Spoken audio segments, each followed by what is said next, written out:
Hello, thank you so much for that, Fiona. I'm Tracy Tong. I'm a multi-market anchor and producer at Global News. And today we have a really exciting and insightful panel with us today. I'm going to invite these gentlemen on stage now. First up, whoever reaches the stage first, it's Travis Dhanraj. He is the senior parliamentary reporter at CBC News and co-host of CBC Marketplace. Beside Travis, we have Adrian Ghobrial, correspondent at CTV National News, but I will note that when he was covering the Freedom Convoy, he was actually with City News at the time.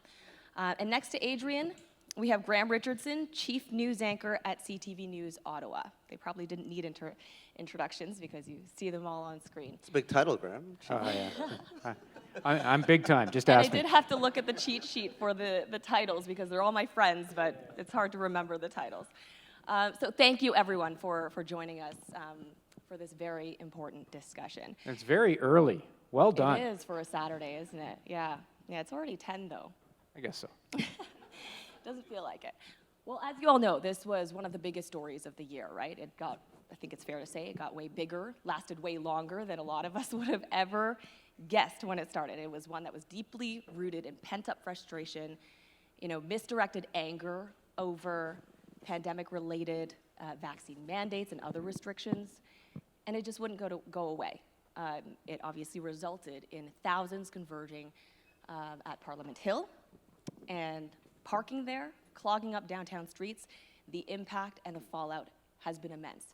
But also covering it, I think, was a very different experience for journalists, and we're going to dive right into that as well. But first, I want to show you a video that we've prepared as well, showing what these guys were doing on the ground.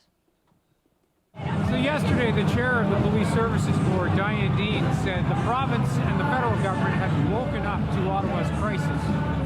The police chief keeps calling for more officers, saying this is all they can do, which on the ground on a Saturday night, it's very hard to see what they're doing.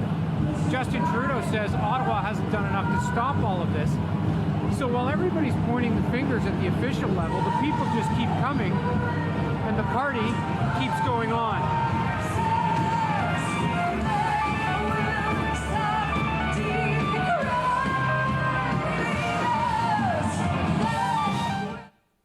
This is the last stand of protesters on Wellington Street. They've already been pushed past Parliament Hill. We're now at Wellington and Bank. You can see protesters. There's hundreds of them here. Some protesters lined up way up high. They've climbed up the Bank of Canada Museum, that side bridge there. You can see over here we have the mounted unit as well. Police from multiple divisions. Police now asking us to step back. It looks like they're going to mobilize. We're in Ottawa as police are moving in tonight. This evening on City News, the strong police offensive as they push to move protesters out of Ottawa. What would usually be a very quiet winter's night here in Ottawa, Janella, is anything but tonight. It is loud, it is busy, and hundreds of protesters have already arrived. The convoy has picked up people with a variety of grievances along the way.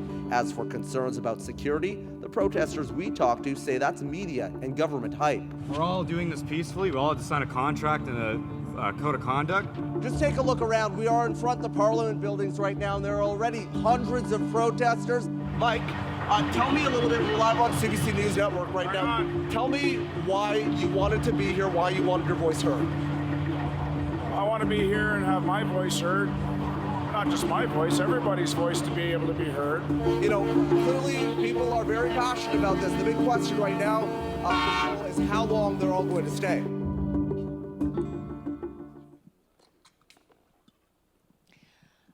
All right, so safe to say this was an unforgettable experience. The answer is a long time. They never left. They're still there.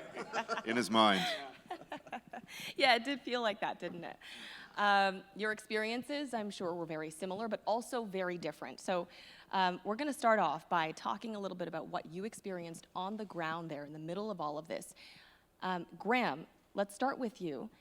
And I noticed that your video was a selfie video done on cell phone, And that's something that a lot of journalists had to resort to even get into the middle of all of this, to have people talk to you. Yeah, I kind of, a lot of the people were from out of town. They didn't recognize me. Some did, some local people, but I found that with conventional, you tended to be a target.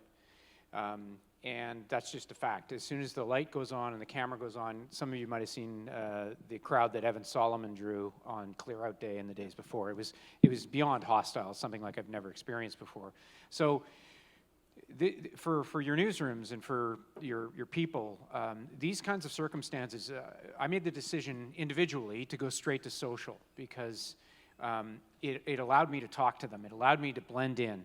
And as soon as, when things got really hot, I had to go out with security. And as soon as I went out with security, I became a target and I couldn't talk to them.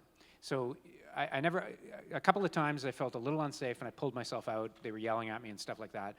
But generally speaking, I was able to, I told them who I was. But it's a little sport camera I use for cycling videos, and the sound and the video quality are extraordinarily good now. And I was just a guy with a selfie stick. So it allowed me to do dozens of those videos. And it was very, very interesting because, and I'll let the other guys jump in too, but we would push to all Instagram and TikTok and all social media channels. And then I would start to get recognized by the truckers because that's all they were consuming. This was driven by social. They lived on TikTok. They lived on Facebook. And my view to our reporters and to our general editorial choice is I think the river of social media is chaotic. And we've stood on the banks and looked at it and said, wow, we're not going in there. We have to go in. We have to go in. If we do not go in, if we do not do those kinds of things on social channels, we are giving it away. And that's all people are consuming. Friends of mine in their 40s and 50s don't watch my newscast, but they see my Instagram videos and they see my TikTok videos and they know what I'm doing every day. And so it is more work. We all have to do it. Your senior anchors should be doing it. Your senior reporters should be doing it as part of their day, as part of their job. Not necessarily because you want to work them with a bullwhip, because that's what people are consuming. And this thing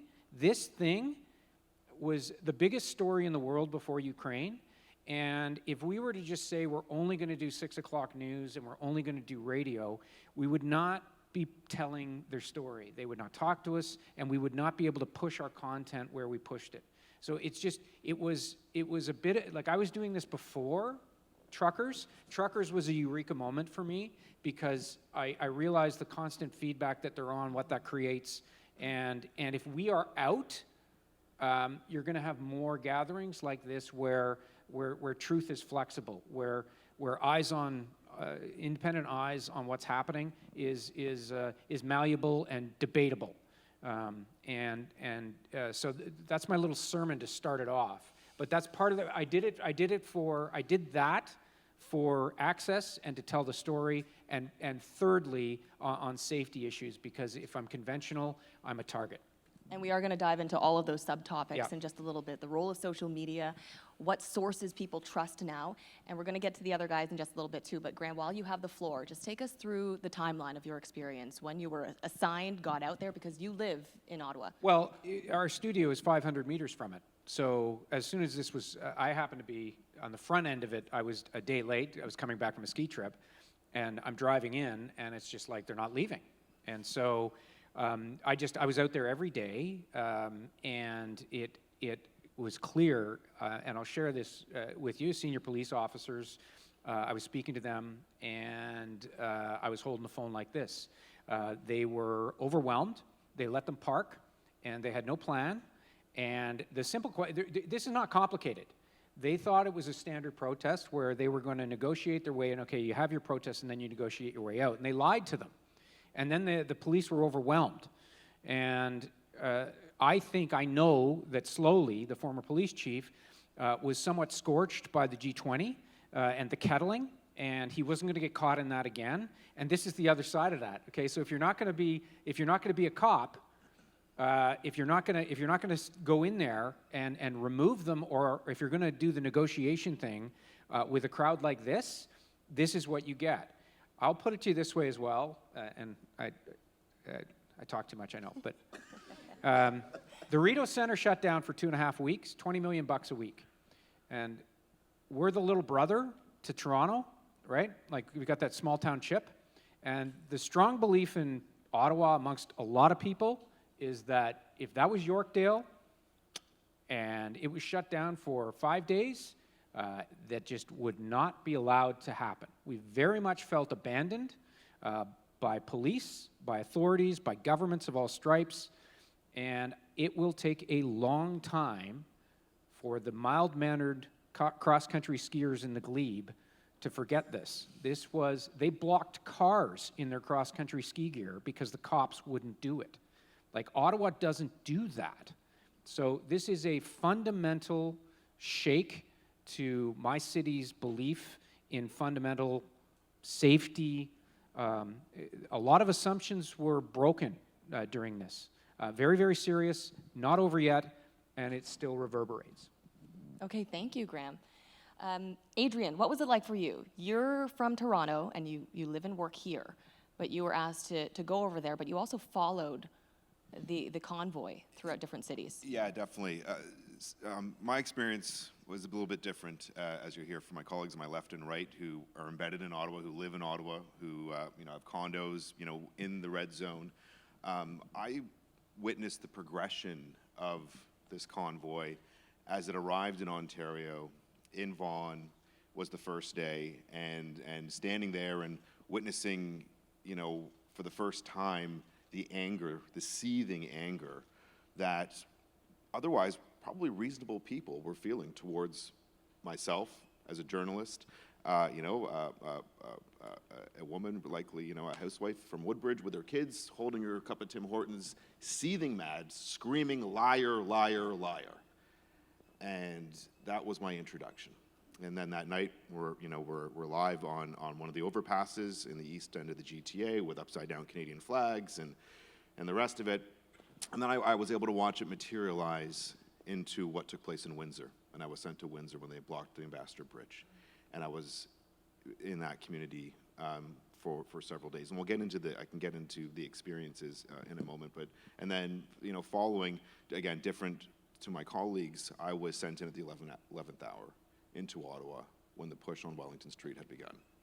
And so my story and my perspective is of the evolution of the Freedom Convoy and how it moved through parts of our country and how it evolved and how it gained steam and how it all came to a head on a cold, cold weekend in Ottawa.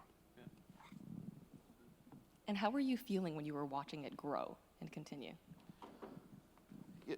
It had grown to at that point when you got there, right? Yeah, like well, by the time I got to Ottawa, at the time I was working with City News, and we're a major market news station, but we're still a local station. We didn't have the resources that a local anchor would have in his own city or a national correspondent would out of his Ottawa bureau. We're rolling light. I didn't have security. We didn't have security on the road. And, when we first arrived in Ottawa, we were right away, as we first walked onto Wellington Street, we were assaulted. Someone tried to grab the microphone out of my hand. A gentleman in a security jacket, full face covering, tried to pull the mic out of my hand, saying, "I'm not going to let you talk to anyone," screaming, getting aggressive. Went and reached to my cameraman, tried to grab the camera off of his shoulder, rip it off of his shoulder, saying, "I'm not going to let you speak to anyone." And that was our introduction to Ottawa. We'll get into the tactics. I don't want to take too much time as we just get through the introduction here about talking to people and about listening and about trying to bridge the divides. As a journalist in the field in an extremely hostile environment, Ottawa was a conflict zone. It was a conflict zone. It's different than conflict zones, how we traditionally think of them as journalists, but it was. And to an extent, it was in Vaughan, and it was in Windsor. And so how do we tell those stories? How do we tell both sides of those stories? And how do we reach people from all different spectrums? It was quite the education. All right, thanks for that, Adrian. Travis, take us through what you went through. So, it was kind of I was thinking about this, and then that video kind of just took me right back into it, because the whole thing was kind of, when I think back, a little bit of a blur, because there was so much going on every single moment. I had just a couple months before moved to Ottawa, taken this new position at CBC, and got a condo downtown, smack in the middle of Kent Street and Bank Street. So not only was I living it every day for work, but I was also at night listening to the horn, sitting there in bed being like, when is this going to stop?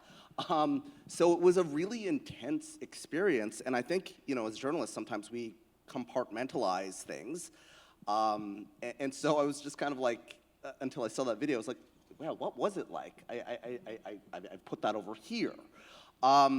It was very intense, and I think, you know, Adrian was talking a little bit about his experience with this protester coming up to him. I think that there was an evolution where, you know, the first couple of nights I went out, there was a bit of a party atmosphere to it. And then the longer it went on, the more hardcore folks kind of stayed there. And I did feel a little bit unsafe, you know, later on when I went out, a couple weeks in or so. So, you know, it was intense. I don't think as journalists we'll ever forget what that was like.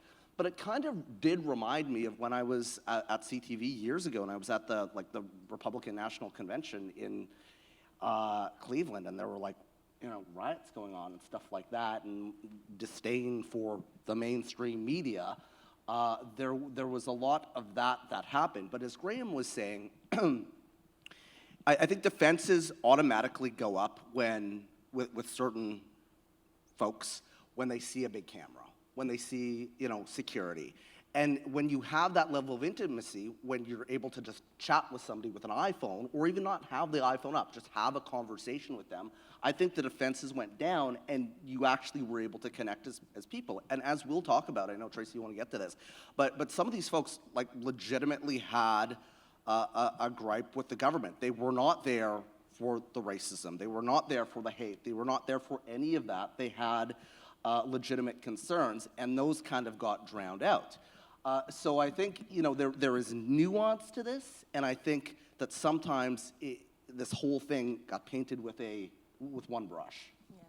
Yeah, and you bring up a great point there. I mean, this convoy was set up outside of Parliament Hill, or at Parliament Hill, for a reason. It was because these people were trying to send this message to the government. Largely, though, would you say that mainstream media, because they were seen as this messenger for the government in some instances, would you say that mainstream media felt like enemy number two? And how did that make it difficult for you to do your job as a journalist when we are trained and every day we try to cover both sides of the story? When people are so unwilling to talk to you, how did that change your role and make it difficult as a journalist? So people were willing to talk to me at certain points. There was a certain level of difficulty when I identified myself as a CBC journalist. There was a certain extra level of disdain for the CBC because Mic flash? Did you use mic flash? I think initially we did use mic flashes, and then I don't think we did afterwards. But I wouldn't lie. Like Graham, like you're saying, you would identify myself as a journalist from CBC. Do you want to talk to me? And I found that if I had a conversation initially with folks, as I was saying, with the camera back, and just chatted with them as individuals, one-on-one, why are you here, and warmed them up a little bit, then I brought the camera and I was able to get more out of them. But there were certain folks that just hated whatever they considered mainstream media, and I don't know I assume that all of our networks would be associated with mainstream, but we were talking about yesterday, is BuzzFeed mainstream, is BlogTO mainstream? So there were certain folks that automatically just hated us and did not want to talk to us. And there was also a group mentality that came about sometimes. I remember we were at the staging area by what's the baseball stadium called? RCGT Park. Exactly. Yeah, the baseball stadium where they were having, that's where the gas would go and stuff like that. And I didn't realize I was on air on News Network, chatting with the anchor. I didn't realize I saw my producer on the side of my vision, like wrapping me up in security, being like, we gotta go. Because there was a crowd that surrounded me, a bit of a mob. So it really depended on who you talked to and what the situation was. And I think things got worse that night, actually. Yeah. Graham, I think you wanted to. Well, I was just going to say, I think Trudeau's wrong. It's not a fringe, and we're all going to have to acknowledge that there is a large chunk of the population. I believe, all in, maybe high teens, low 20% of the country was on the Hill this winter. I really do believe that. And why I say that is, we paid a lot of attention, as we should, to the extremists, but I know some people who just went down to check it out. I met some people from Waterloo who just came here, and they immediately said, you guys exaggerated how bad this is. This is a party. I'm like, okay, I know, but you know, my anecdote is how this was different. I know like two things can be true at the same time. And you walk around on Saturday afternoon or even Saturday night in that video. It was a party atmosphere. It was like a street party. But my anecdote that I keep reminding people who ask me about it is Deborah. Deborah is in a wheelchair. She lives in Centertown in an apartment. And her son brings her groceries. And he couldn't get in. She called the newsroom in tears. She's never, ever asked for any help. She was running out of money because she was eating at the convenience store downstairs. She couldn't get in or out. That's not normal. That's not normal. So I put it out on Twitter, and immediately, of course, people got her groceries. She was ashamed, right? This is in the middle of, and she called me in tears. That's my memory of the convoy. That's when they do the revisionist history and say this is all about Trudeau's overreaction and it was just a normal protest, it was free speech. I remember Deborah. This is not a normal protest. So I do believe a good chunk of the country is up there. They're not all extremists. They are generally speaking rural, generally speaking in many cases tradespeople and a lot of truck drivers. There were a lot of truck drivers who have been severely impeded by the pandemic restrictions, who couldn't make money, and have had people, a truck driver from Mayerthorpe, Alberta, talk to him. He had a suicide in his family over depression. And he's already been to jail. He didn't give a shit if he got arrested. And he was, and slowly spoke to that. If you're in that situation, I'm not sending my guys and gals in at 3 o'clock in the morning with riot gear because I don't know what that person's capable of. That held back the police, so that belief. So you have a very dangerous mix here that we are still dealing with. And it's not over. And when I say dangerous, they have legitimate concerns. They feel unheard, and many of them, and not all of them. But when we dismiss and say it's the racism, which was there, and the extremism, which was there, there's other things there, too, that all of your newsrooms need to be aware of and engage in some way, because you just have to look at the federal leadership race and how this is playing out now for the Conservatives. And it's like, the argument is, I was more in support of the truckers than you were, and that's a good thing. That says something about the country, I think. Yeah, and it really was a reflection of a percentage of the population that haven't been radicalized, aren't extremists, aren't far right. Mm-hmm. You know, as I was so taken aback after my first day in Vaughan covering the story, while a mother with her child right beside her screaming horrific things at me, and I'm just looking into this child's eyes, wondering what's going through their mind. The following day, I did a story with a psychologist on the psychology of freedom. And, you know, where is some of this coming from? Right. And one of the main traits when it comes to psychology of freedom is autonomy. And some of us, a percentage of us, can understand doing things for the greater good. And then there's others who just push back when they don't have that autonomy. And I think that's what we saw a lot of in these protests. Weren't all radicalized people, just people that are wired that they don't like to be told what to do. And they've had it. And it's 2 years of staying home, and they feel that they've done their part, and they feel that they've done their thing. There's people at those protests that weren't all anti-vaxxers. There's people that were vaccinated there, and so getting that understanding. But I mean, like, is is shutting down Wellington and shutting down Ottawa for X amount of weeks a legitimate way to raise your concerns? I'll tell you, Windsor, I think, was the most powerful thing that happened in the entire protest. In my opinion, that got the world's attention. I arrived in Windsor at the same day that The White House got involved. That the White House got involved. When the White House got involved, it grabbed the world's attention. And when you shut down a bridge, there was half a dozen trucks. It was nothing like Ottawa. There was a half a dozen trucks, pickup trucks and minivans, blocking the Ambassador Bridge. Maybe a couple hundred people at most, $4 billion a day in commerce. That got the message across. And then the Emergency Act took place in Ontario, followed by the Emergency Act, which is, obviously still being discussed at the federal level. So obviously the answer is look, you want to talk about freedom, as we were discussing earlier. You just got to shut down the Ambassador Bridge for X amount of days. That is freedom. No one laid a finger on you. Similar with Ottawa. But people aren't feeling heard, and a lot of our job during this was to try and give people a voice. And to yet gain this some was sold understanding. as freedom and a very Canadian movement to get behind, right? That obviously conflicted with a lot of the values that were being sold there. You guys are absolutely right that the Prime Minister often called this a fringe group, but it wasn't. We saw this movement raise and lose $10 million.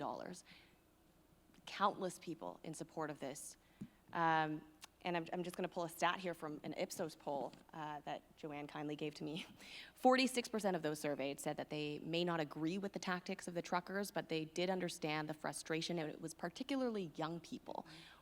Why do you think that is, Travis? I think you can understand the frustration, but it's the way in which it dragged on. And I think Graham was talking about the police, how they were saying that they didn't know if that it was just going to be a normal protest. I don't know how the police would have thought this was going to be a normal protest. There were signs everywhere on social media that they were going to hunker down and stay for a very long time. And so I think, the accountability as well, it was like a hot potato from City Hall to Queen's Park to Parliament Hill as well. It took out, we got basically two main candidates for mayor, usually with Watson out. Yeah. Usually there's 10.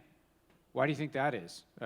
One of the city councilors is not running anymore, and he was a shoo-in, Fleury. Why do you think that is? This is still having an impact. Yeah. People are bailing because they don't want to deal with this. Yeah, we're going to talk about the fallout and the impact and the long-lasting impacts in just a little bit. But let's talk about why you think so many people were involved, why they lost so much trust in anything that was seen as the establishment. And, somewhere in all of this, trust and truth were not the same anymore. The trust came from, more so for a lot of people, who the information was coming from rather than what the information actually was. Yeah, I think it likely isn't a surprise to anyone sitting in the room today. More and more people are going and gravitating towards content that reinforces their beliefs and doesn't challenge their beliefs or present two sides of a story. I have family members who are angry at me about a report. I'm like, I'm not here to champion your cause. I'm not in Ottawa to champion the person who's pissed off because they've been listening to horns in their condo for a month, and I'm not here to champion the cause of the protester on the street who has a legitimate gripe with the federal government or the provincial government. So how do we bridge that, right? People just want to listen to things that reinforce their beliefs, and us as journalists, that's not what we do. And those are the conversations I'm having in the streets with people as they're screaming at me, and I'm talking them down, and as my cameraman put it, trying to charm and disarm, that, hey, I'm here to give you a voice, and I'm here to give a voice to everyone. And I'm here to present facts and information so you at home can make your own informed decision, whatever that is. And Adrian, you had some success doing that. Absolutely. On the Saturday night after the protesters were pushed off Wellington Street, my first live hit at 6 o'clock, the lights go on. We decided to use a mic flash. We used a city mic flash. We were there. We said, you know what? We're here. We're just going to let them know who we are. Let's just go with this. And we got mobbed, right? And I made it through the hit. And then I had another hit coming up in 20 minutes, and the light went off, and I turned around, and I stopped, and I started to talk to people. And I said, hey, what's my name? Do you know who I am? And we just begin the conversation from there, as human to human. And once you had those conversations, people eased up. Rebel News, unbeknownst to me, was filming the whole thing and put a video of me talking with the protesters on their social media platform, which got all sorts of coverage. But, as you mentioned, when the camera was back, Travis, and you were able to have that conversation. And then for my 6:30 hit, it was clean. No one was screaming at me. People who were going to come and run up and start screaming when the light went back on were stopped by people 30 minutes ago who were screaming, saying, no, he's okay. He's here doing a job. And, trying to explain to people how the funding, a lot of it comes to funding, and they think that we're all receiving hundreds of millions of dollars from the government consistently for everything. And, as a private broadcaster at City News I at hear the many time, chuckles in the crowd at that. that's not the case. And so I'd be like, listen, the print, they got a buyout because they got bailout packages. This is how it worked. We didn't receive that money. And you're like re-educating people on how it works in real time on the ground. And it would work. But, sometimes. Some people were open to listening, but there were others that were just not willing to have that conversation at all.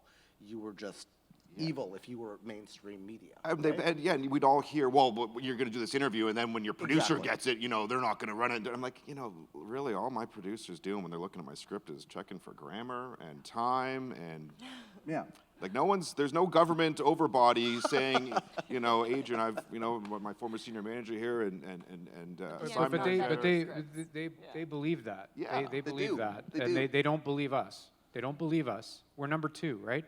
They hate Trudeau and they hate the media, and so it's like they throw rocks at us too. So, and that's not going away. The other thing I found too in relation to this is, I would do these videos, and then people would yell at me, "Yeah, put that on the news." It's like we do it all the time. We do it all the time. I was interviewing. But they see the form of me just talking to them and running the raw, and they're like, "That's the most honest thing CTV's ever done." And it's striking because that's what we do every day. But it takes a form where they get more space, where I'm just talking to them and I'm disagreeing with them, but we just run it. So there's a lot going on there. And it's not just about truckers. Yeah, so. you don't have any time restrictions on social media. I just remembered I was on NN doing a hit and interviewing somebody at like Bank and Laurie or something like that, and the person says to me, like, we're live on TV, and they're like, well you're not. This is never going to go on TV. Like you're never going to put on what I say, and I'm just like you're literally on TV live right now. Yeah. It's still not going to go on. Your producers are going to cut it. I'm like, no, you're on TV to right Adrian's now. point and to your point, I think that there is overall there is this ingrained deep distrust. I've been a political reporter for almost 30 years, and always you get the partisans saying, you're in it for this person or that person. I find it very interesting, by the way, that liberal and progressive Twitter is suggesting that we weren't hard enough on Doug Ford, and that we had I thought we were in it with Trudeau, right? So that actually gave me some comfort, because that's normal, right? You go to a conservative thing with Harper, the partisans yell at you because they don't like your questions. This is something completely different. This is, you're actively every day lying to us on behalf of Trudeau and Big Pharma, and no matter how many conversations you have, you're more optimistic than I am. You cannot move them off that. It's very difficult to have any kind of a conversation with someone. So all of us are going to have to face this on this issue and on other issues, depending on who wins the next election, depending on what happens, because there is a segment of the population who firmly believes we're in it to mislead them. And I've never seen that. I mean, amplified by Trump. And That's exactly sure, what I was going to say. Sure. I was going to say that, this is, I think, has been heightened since the Trump era, since 2016, for sure, because we've all been you've been in the business the longest, but like, I don't remember this type of vitriol the Nope. mainstream media, Nope. maybe like even 10, 12 years ago. 5 years ago. Yeah. It's And look, there's been so much anger. You guys talk about screaming, rock throwing, possibly even literally. Beer can throwing, yeah. And at the end of the day, you know, we all have to remember that we're people too. There's been a mental health impact on a lot of people who have been covering this stuff. And for a project like this that went on for weeks, and if you were embedded in there, having this thrown at you every single day, you can answer this to the extent that you're comfortable. But Graham, if you want to start talking about maybe the impact to your mental health covering this as a journalist and as a person. Exercise went down, alcohol consumption went up at night, sleep went down, and I just worked. So, you know, it's kind of back in the day in CTV National News where you go into a very, very intense, you know, situation, whether it's a hurricane, whether, you know, you work 10, 15 days straight and then you come on the out of it. The difference here was I'm walking my dog with my wife and I can hear the horns, like we live close. And, you know, I can't shake Deborah, right? How many Deborahs were out there who didn't call the newsroom? So, you know, it's hard, but I don't know. I know what you're getting at. And yeah, and I think this was also something that journalists here were perhaps not prepared for. I mean, you've described it as a conflict zone, Adrian. And when journalists enter conflict zones or war zones or difficult situations in other countries, there's often training for that. Here, this was happening in Canada, and it was a situation that a lot of us did not recognize and prepare for. So, Adrian, was there an impact on you personally? You know, from the physical stuff, like, no, in the moment, you know, you've definitely got your head on a swivel, and you're using your street smarts, and you're reading the streets, you're reading the corner, you're sticking a camera in a garbage bag as you're running back to a hotel at night. I don't know if that really stays with me. What stays with me is really the human toll. I mentioned looking at a child as their parent was screaming, and for me, as a father with young children, that's what stays with me. I worry about the future. I worry about how this, you know, I saw it in Windsor, I saw it in Vaughan, I saw it in Ottawa, and I see the children, and I worry about how they're going to view, you know, the media, journalists, you know, people who are trying to give them trusted news and information so they can make informed decisions. That's kind of what stays with me. That's what keeps me up at night. The looking into a child's eyes and going, oh man, what is coming next? Travis? I mean, like, I think as journalists, we're taught, like, early on, I was like, I have to desensitize myself to stuff. I have to be strong. You can't show any emotion as a journalist. You have to be, like, have mental fortitude. Yeah, this had an impact on me. You know, I was lucky to have a bureau that was very supportive and checked in on me all the time. You know, we have an employee assistance program at CBC, which is good and has a lot of resources and stuff like that. But yeah, I mean, when you're intensely in a situation for that long, and like as Graham said, working really long hours, at the end of it, like I did not stay until the very end. You came in at the end, I tapped out. I was like, I gotta go, I gotta have a break here for a little bit, because I think that, you know, it had a bigger impact on me than I realized at the time. When you're hearing people like say you're fake news, you're horrible, you're this, you're that. Yeah, I mean, you think about it, and I think there's a session on this afternoon about like why people are leaving. I mean, I think that there is a certain level of stress that comes with hearing that you're telling lies all the time to your mental health. Yeah. Yeah. And you know, that coupled with, as journalists, we're trained and taught to never be the story. We don't ever want to be the story, right? Yeah. But if you think about it, if us. another group was being targeted like this, healthcare workers going out in scrubs and being, you know, thrown insults at and just being harassed out there just for wearing something or holding something identifiable. Really, that was the situation for you guys on the ground. If you had a camera, if you had a mic flash, you were a target. Yeah. Why do we cover stories like that, and why did we not share our own stories, do you think? Should we think have we I did hate done being the story. that more? Yeah, I hate being the story. I think some people did, you know, like I had to use police for, you know, police would jump out of their vehicles for an 11 o'clock hit and surround us so that we weren't mobbed. I didn't tweet about that. Some people did. I'm not knocking them for it. It's okay. You know what I mean? That was part of their way of their sharing the story. I wasn't embedded in it for weeks and weeks as well, so it was different. But yeah, I just to Graham's point, we don't like it. We're wired not to be the story. And what I mean by But in that, hindsight, would you have done that, or do you think you would have kept it the same? I only put one. I made myself the story in one post, and it was, I think, one of my first lives when I got to Ottawa, and a woman was screaming at me during the live, I'm hearing that a woman was killed when she was trampled by the horse. A woman's been killed. I've been hearing this. And I stopped her in my live hit, and I said, excuse me, ma'am, we don't report rumors. Yeah. And so I put that out there because I thought that was a useful piece of information for the public to remind them of what we do in our jobs. And look, when I say I don't want to be the story, I hate being the story, the media was part of the story. 100% it was. And Yeah. you had to cover it. And Yeah. but I hate this. You know, like I don't want. I'd rather talk about why they're here and what they're doing, But- and the police response. And when they say we're number 2 beside Justin Trudeau, it makes me profoundly uncomfortable, and it forces you to do things like that. You have to cover that. But when the CTV parking lot is being barricaded by them, they're not letting staff out. When Evan Solomon's getting hit in the head with a frozen beer can, that's part of the story. You have to cover it. Yeah.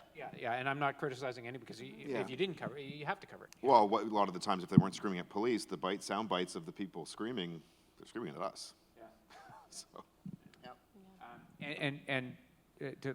Last point on this is that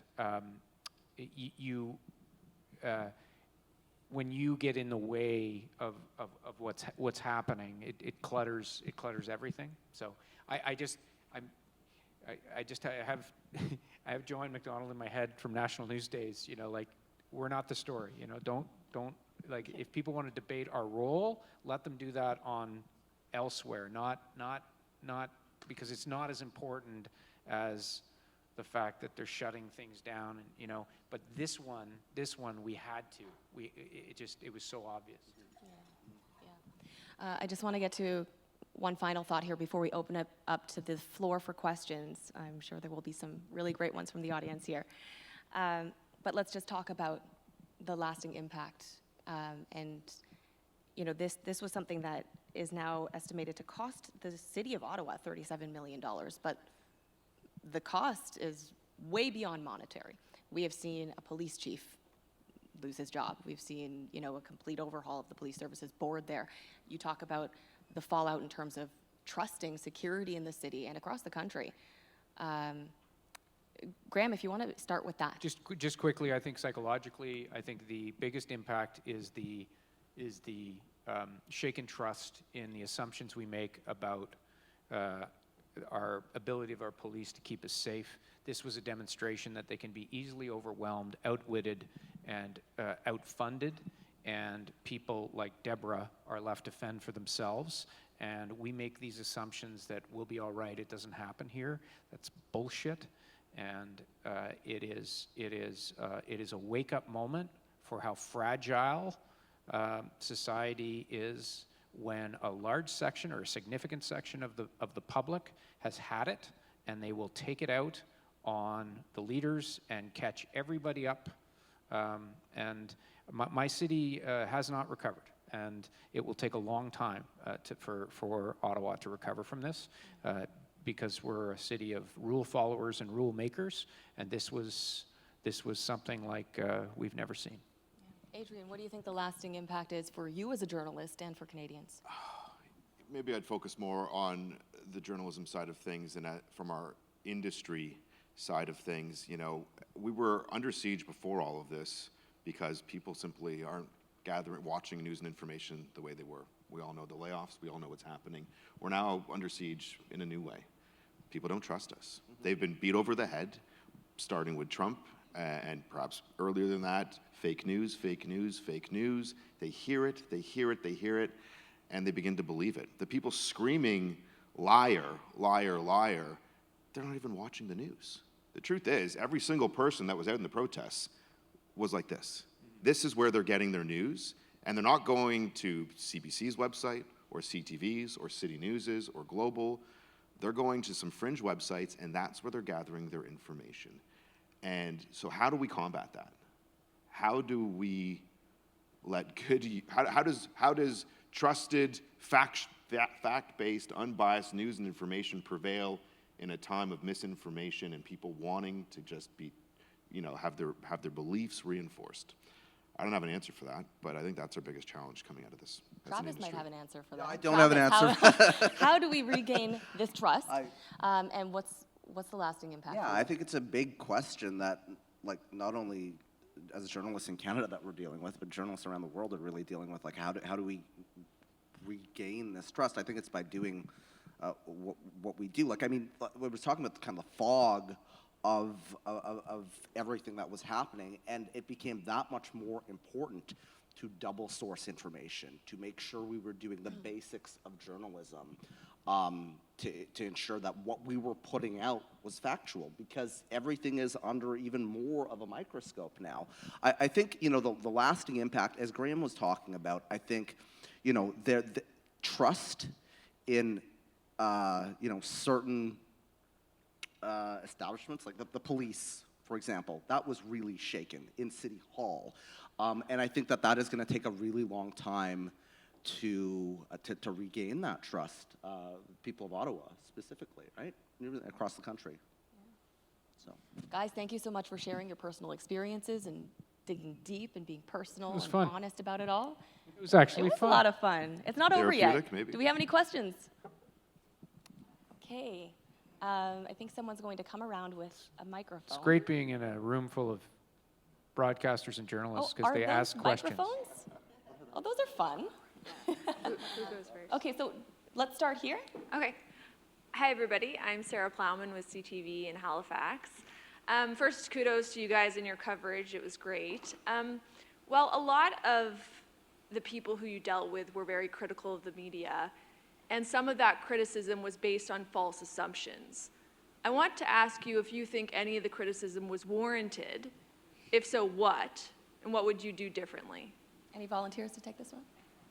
I think journalists make mistakes all the time.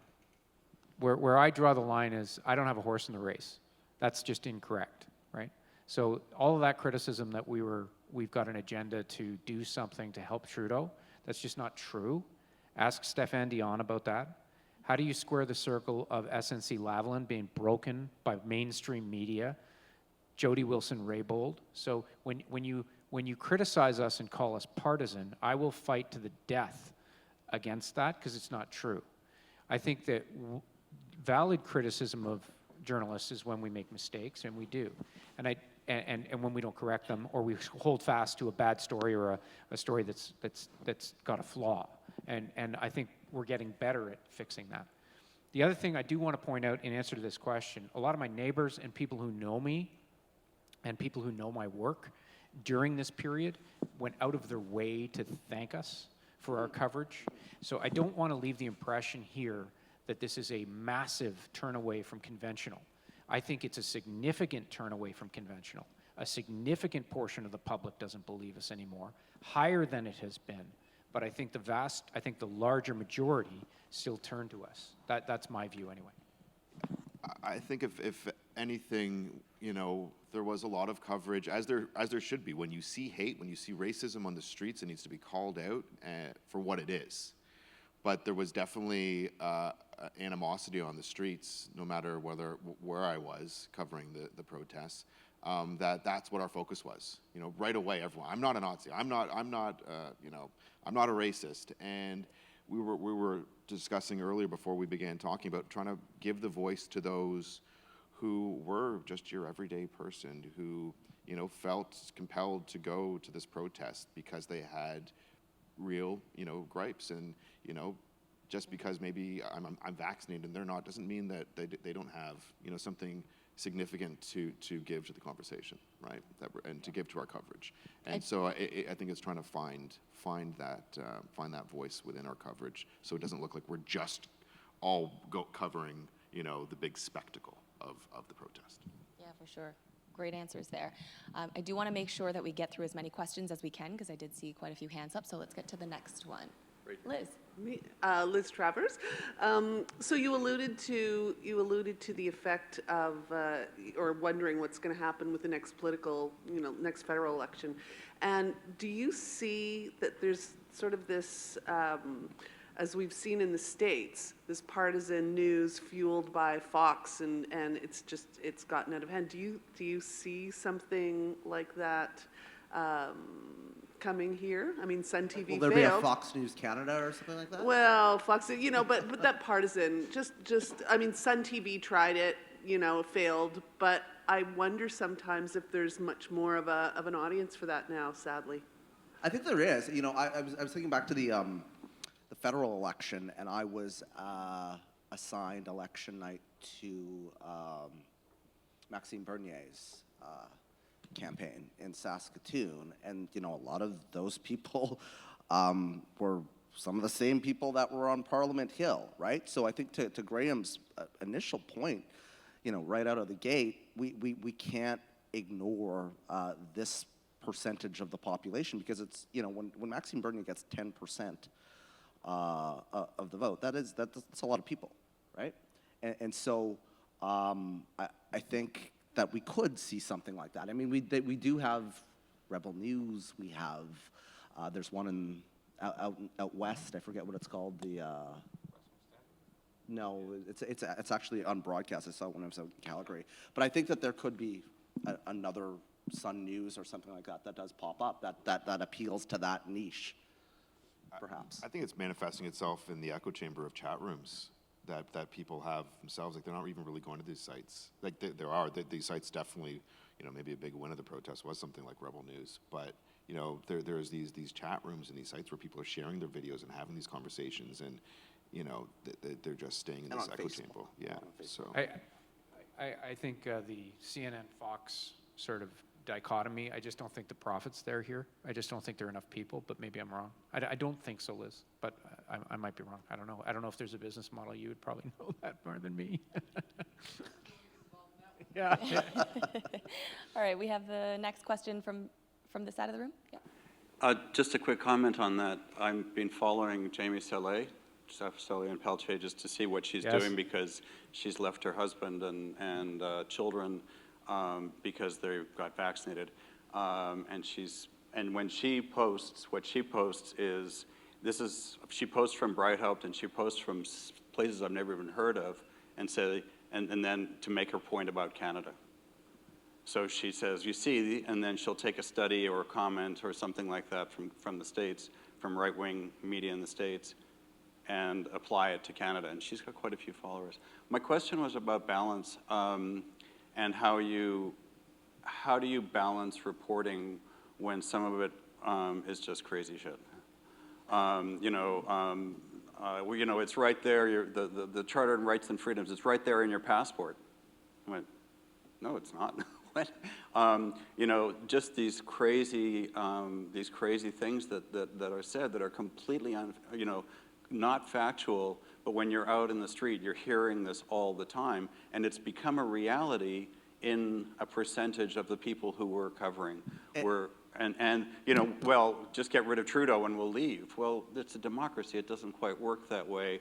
And so how do you balance when what Darrell Bricker was saying yesterday is, educated journalists, maybe perhaps a little on the left, justice, all of these things that are part of our DNA and our makeup, and then you've got these people who are, look at Ian Brown's column, coming in from places where they can't see the next, here we are in Toronto where we're practically stepping on each other, and a lot of this is coming from places where you can't even see your neighbor.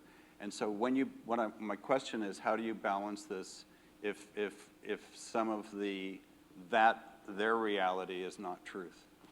Travis, you want to take this on? Sure. I think it's easier to do when you're doing a package, because you have a team which you can kind of bounce ideas off of, and you can put, like we put Pat King in stories, but then we also balance that by in the next line, in the next VO, having a line which fact-checked it, right? I did an interview with Maxime Bernier, which a lot of people got upset about, but I fact-checked him during the interview. It's more difficult to do it when you're live on air. I remember interviewing a guy on Wellington who I started to interview. The interview was going fine, like, why are you here? Why do you want to come? Like, what do you think this movement's about, et cetera, et cetera. He was fine. And then he started going off into like Antifa, like conspiracy zones, and you have to, in that moment, figure out what that line is. And I pulled away, and, you know, I fact-checked on air, and also our anchor, I think it was Michael Serapio at the time, also did the same thing. So sometimes it is difficult to do it on the fly, but I think you can present views, but also have fact check them as well. So, if it's not true, you can't put it on, right? Like you can't.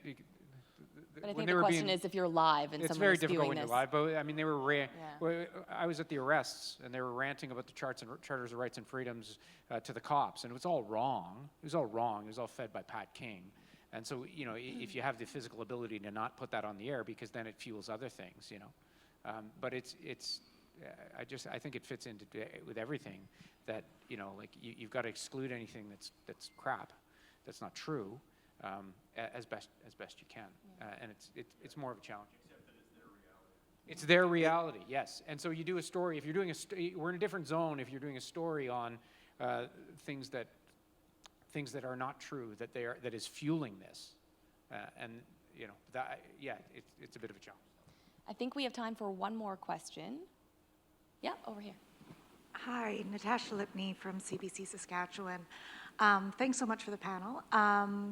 So there was a lot of talk about people's perception of the media, how we work, and also not making yourselves the story. But I'm curious if you think there's any room for that in order to increase media literacy, or I guess more broadly, what do we do to increase media literacy? Because I think a lot of what we've seen in this situation and also over the pandemic is people not understanding how the media operates, how we do our jobs, and that feeds into a lot of their criticism and their disdain for the media. Yeah, that's a great question. Can I Travis, jump absolutely. in? Sorry. I feel like, I think this notion of, and maybe I'm wrong, like, I mean, maybe Joanne would have a different view of this, Graham would have a different view of this, that, like, we're not part of the story mindset.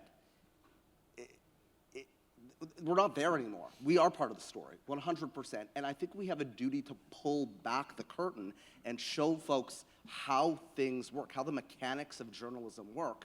So there's not this like kind of question mark there about, oh, this story just pops up on the air. Like, well, no, there's, there's a lot that goes into it. You know what I mean? I agree with that. I think, perhaps the onus really is on us, to try to, perhaps in a collective way, build media literacy from a network standpoint, potentially. I'm doing it by myself, one crazy protester at a time, in the streets of anywhere in Canada, but that's just a single conversation, right? And there definitely needs to be perhaps a more collective effort, because I think media literacy is huge. And when you have those conversations with people in the streets and you can get them to listen to you, you can see the light turn on and they gain some understanding, and then they're like, oh, well, thank you for that. I didn't know that. And, so yeah, it's important. It's a great question. All right, thank you everyone for participating and listening to our panel on the Great Divide. I've got the screen in front of me and it's screaming overtime, so our time is up. There's an exclamation mark after overtime. Plus 40. So it's like Travis, Adrian, there's a 6 Graham, o'clock producer here? Yeah, exactly. Yeah, we're into black now. We've been canceled. So thank you guys so much for sharing all of your experiences, and thanks everyone here. A lot of fun, thank you.